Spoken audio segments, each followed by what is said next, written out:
السلام عليكم.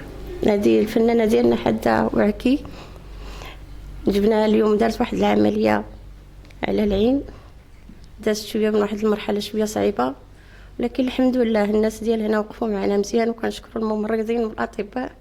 كلشي داز مزيان الحمد لله.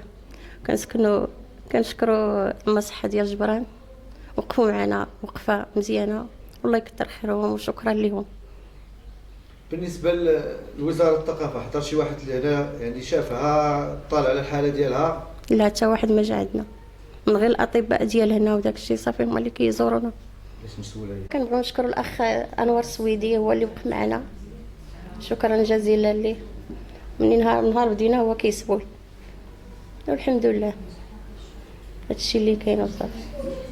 انا مريضه بلا العين، مريضه تقريبا عام هذا، باش عيانه بزاف، ما كاينش اللي يسول عليا، ما جاو علينا وزاره الثقافه شي حاجه.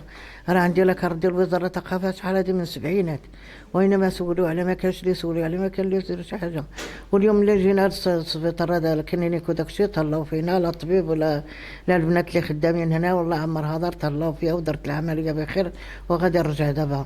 حتى حد ما سول عليا، حتى حد ما عطاني حتى شي حاجه، كاين الله. وشكرا لكم بزاف، الله يرحم والديك. قبل ما تخرجوا ما تنسوش تابوناو في لاشين يوتيوب وبارطاجيو الفيديو مع اصحابكم في مواقع التواصل الاجتماعي، وما تنسوش ديروا جيم.